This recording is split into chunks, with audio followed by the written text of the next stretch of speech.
যেই আম চিপা যায় সেই আম ধরতে হয়। আপনি শত্রুতা তৈরি করবেন একটা দেশের সাথে, দেশের জনগণকে খুশি করার জন্য কথা বলবেন। তারপর যখন ওই দেশকে বিগড়ে দিবেন, তারা আমাদেরকে মারা শুরু করবে। আর তখন আপনি এসে বলবেন যে, "ভাই, এটা এখন আর সম্ভব না। আমরা অন্য লাইনে এটার চেষ্টা করতে হবে।"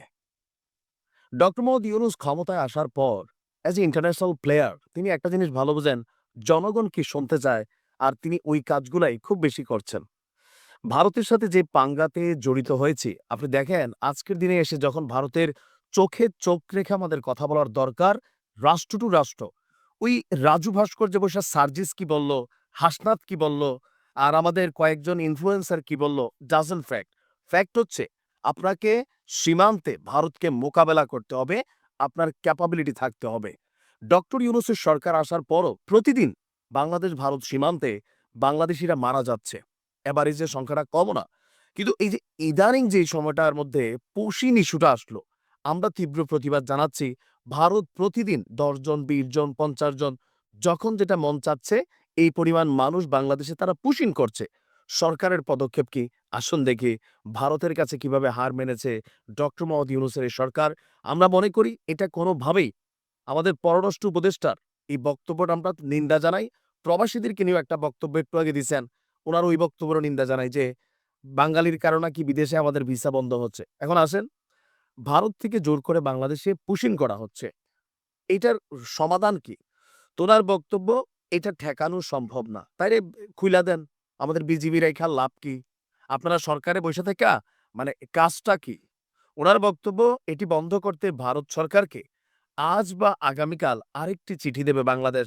যে ডক্টর ইউনূস চিঠি পাঠাইছে, মোদি একদম পাগল হইয়া চুম্মা দিয়া এই চিঠি পড়বে নাকি? নাকি পররাষ্ট্র উপদেষ্টা চিঠি পাঠাইছে, ভারতের পররাষ্ট্র মন্ত্রণালয়ে জয়শঙ্কর চুম্মা দিয়া পড়বে, কোনটা? আমরা বুঝতে চাচ্ছি বিষয়টা। চিঠি দিয়া সীমান্তে পুশিন ঠেকাবেন? ভারত করবে? আপনার নমুনা মনে হচ্ছে ভারতের সাথে ওই সুসম্পর্ক রাখছেন? পররাষ্ট্র উপদেষ্টার বক্তব্য আজকে যে এর আগে চিঠিতে দিল্লিকে বলা হয়েছিল তারা যেন সঠিক পদ্ধতি অনুযায়ী পাঠায়। তো আপনার কথা শুনছে?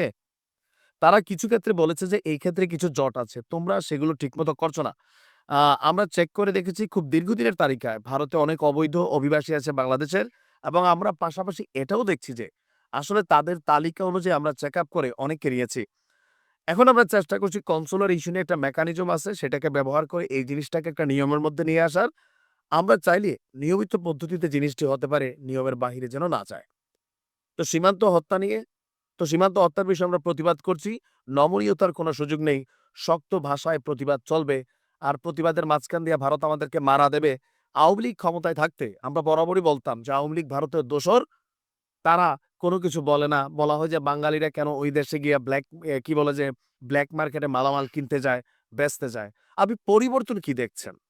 ওই যে খালিদ মহিউদ্দিন একটা কথা বলছিল যে, কথায় খালি ভারত নিয়ে কথা বইলা পাকিস্তানপন্থী জনগণের অথবা ভারত বিরোধী যারা যে রাজনৈতিক দলগুলো আছে, তাদেরকে আপনারা মজা পাচ্ছেন। বিএনপিরও ভারতের টিমে ঠেলা দিয়া আরেকটা টিমরে মজা দিচ্ছেন।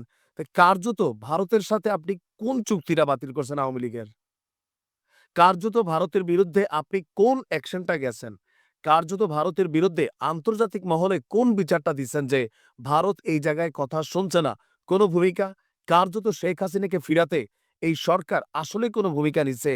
নাকি সব মুখে আর খালি দুমদাম একটু বলে বাঙালি, লাফাইতে থাকে, চিল্লাইতে থাকে গান্ডুর জাতি আমরা? আরে আশ্চর্য, একটা দেশ প্রতিনিয়ত ঠেলা দিচ্ছে। ভাই এগুলা তো তলে বলা যায়। কিন্তু প্রকাশ্যে যখন আপনি বলছেন গণমাধ্যমে আসতেছে তৌহিদ সাহেব, তো এগুলাতে ভারত কি দিচ্ছে? হাহারিয়ে দিচ্ছে। আমাদের ভিডিও তো দিচ্ছে। আরো বললেন ভারতকে মোকাবেলা করব। ৩ মিনিট টিকবেন, ৩ মিনিট ভারতের সাথে যুদ্ধ লাগলে একটা অস্থিরতা লাগাই দিয়া আপনারা নাই হয়ে যাবেন প্রত্যেকেই। বাংলাদেশের ১২টা বাজবে। এই সংস্কার খেলা বন্ধ কইরা নির্বাচনের দিকে গিয়া রাজনৈতিক সরকারের হাতে ক্ষমতা হস্তান্তর করেন। এবার সবাই নির্বাচনে আসুক, এনসিপি আসুক, সবাই আসুক। জনগণ যারা ভোট দেয় এরা সরকার গঠন করবে। যদিও বিষয়টি নিয়ে অলরেডি সোশ্যাল মিডিয়া প্ল্যাটফর্মে আপনার তীব্র নিন্দা এবং প্রতিবাদ জানাচ্ছে বিভিন্ন মহল থেকে। বাংলাদেশ এবং বাংলাদেশের স্বাধীনতা ১৯৭১ এই জিনিসগুলোর সাথে বঙ্গবন্ধু শেখ মুজিবুর রহমান একটা অনন্য নাম। তো সেই যে নাম ১৯৭১ এর থেকে শুরু করে আজকের দিন পর্যন্ত নানান পরিক্রমায় আজকে আমরা দেখছি যে গতকালকে একটা নতুন অধ্যাদেশ জারি করেছে সরকার। সেই অধ্যাদেশে শেখ মুজিবুর রহমান সহ ৪ শতাধিক নেতার মুক্তিযোদ্ধা স্বীকৃতি বাতিল করা হয়েছে। তবে আমরা এতটুকু বুঝি বাংলাদেশের গেল আমাদের এই স্বল্প বয়সে আরকি যতটুকু দেখছি, কোন সরকার আসলে নতুন আইন হয়, পরবর্তী সরকার আসলে আবার এগুলা বদলাইয়া নতুন হয় যারা এগুলা করেন তাদের বিরুদ্ধে আবার আইনগত ব্যবস্থা নেওয়া হয়। এটা কতদিন টিকবে সেটাই হচ্ছে কথা। বীর মুক্তিযোদ্ধার নতুন সংজ্ঞা নির্ধারণ করে জাতীয় মুক্তিযোদ্ধা কাউন্সিল আইনের সংশোধিত অধ্যাদেশ জারি করেছে সরকার। সংশোধিত অধ্যাদেশ অনুযায়ী সরাসরি মুক্তিযুদ্ধে অংশগ্রহণকারীরাই হবেন বীর মুক্তিযোদ্ধা, মানে যারা ফিজিক্যালি মাঠ পর্যায়ে পাকিস্তানি হানাদারদের বিরুদ্ধে লড়াই করেছেন, শুধুমাত্র তারাই পাবেন বীর মুক্তিযোদ্ধা।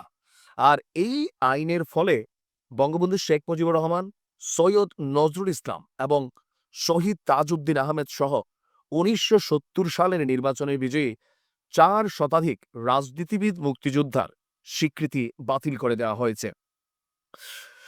গতকালকে রাতে এই অধ্যাদেশ যেটা জারি করা হয়েছে সেটা জারি করেছে আইন, বিচার এবং সংসদ বিষয়ক মন্ত্রণালয়, ডক্টর আসিফ নজরুলের যেই মন্ত্রণালয় আছে।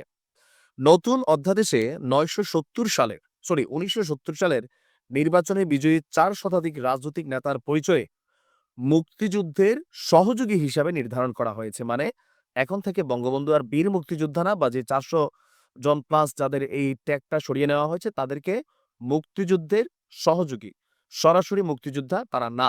সরকারের বক্তব্য যে আপনার এখানে তারা ফিজিক্যালি মাঠ পর্যায়ে যুদ্ধ করেননি। সংশোধিত অধ্যাদেশ অনুযায়ী মুক্তিযুদ্ধকালীন প্রবাসী বাংলাদেশ সরকারের সঙ্গে সম্পৃক্ত ও এমপিএ যারা প্রাদেশিক পরিষদের সদস্য ছিলেন, যারা গণপরিষদের সদস্য হয়েছিলেন, এখন থেকে তারাও মুক্তিযুদ্ধের সহযোগী হিসাবে বিবেচিত হবেন। এতদিন তারা বীর মুক্তিযোদ্ধা হিসাবে বিবেচিত হতো। এটার আমাদের সংশোধিত অধ্যাদেশের বীর মুক্তিযোদ্ধার সংজ্ঞায় বলা হয়েছে ১৯৭১ সালের ২৬শে মার্চ থেকে ১৬ই ডিসেম্বর পর্যন্ত দেশের অভ্যন্তরে গ্রামে গঞ্জে যুদ্ধের প্রস্তুতি, আভ্যন্তরীণ প্রশিক্ষণ নিয়েছেন এবং যেসব ব্যক্তি মুক্তিযুদ্ধে অংশগ্রহণের লক্ষ্যে বাংলাদেশের সীমানা অতিক্রম করে ভারতের বিভিন্ন প্রশিক্ষণ ক্যাম্পে তাদের নাম অন্তর্ভুক্ত করেছিলেন এবং বাংলাদেশের মহান স্বাধীনতা অর্জনের লক্ষ্যে পাকিস্তানের বিরুদ্ধে ফিজিক্যালি যুদ্ধে লিপ্ত হয়ে হানাদার এবং দখলদার পাকিস্তানি সশস্ত্র বাহিনী, তাদের এদেশীয় সহযোগী রাজাকার, আল বদর, আল শামস, তৎকালীন মুসলিম লীগ, জামাত ইসলামী, নেজামে ইসলাম এবং দালাল ও শান্তি কমিটির বিরুদ্ধে মুক্তিযুদ্ধে সক্রিয় অংশগ্রহণ করেছে। এরূপ সকল বেসামরিক নাগরিক এবং উক্ত সময়ে যাদের বয়স সরকার কর্তৃক নির্ধারিত সর্বনিম্ন বয়সের মধ্যে আছে, এখানে বিভিন্ন ক্রাইটেরিয়াতে তারাই বীর মুক্তিযোদ্ধা হিসাবে অন্তর্ভুক্ত হবেন।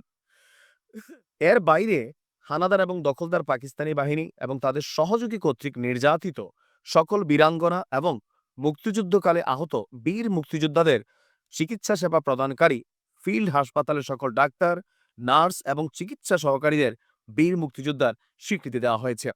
অলরেডি এই নিয়ে রাজনীতির মাঠে চলছে নানান বক্তব্য, কারণ এই বিষয়টাকে অনেকেই কাউন্টার করছেন যেটা সরকারের একটা উদ্দেশ্য প্রণোদিত আপনার এই অধ্যাদেশ। এটা বঙ্গবন্ধু সহ আওয়ামী লীগের যারা ওই পর্যায়ে জাতীয় নেতা ছিলেন তাদেরকে কৌশলে আসলে যে জায়গাটা স্বাধীনতা একাত্ম এখান থেকে সরিয়ে দেওয়া হয়েছে। এটা আওয়ামী লীগ সহ বিভিন্ন জায়গা থেকে এই ধরনের বক্তব্য আসছে। বাট সরকার মনে করছে বীর মুক্তিযোদ্ধা হবে তারাই সরকারের, কারণ যে যারা ফিজিক্যালি মাঠ পর্যায়ে লড়াই করেছে আর যারা সাপোর্ট করেছে তারা সহযোগী হবে।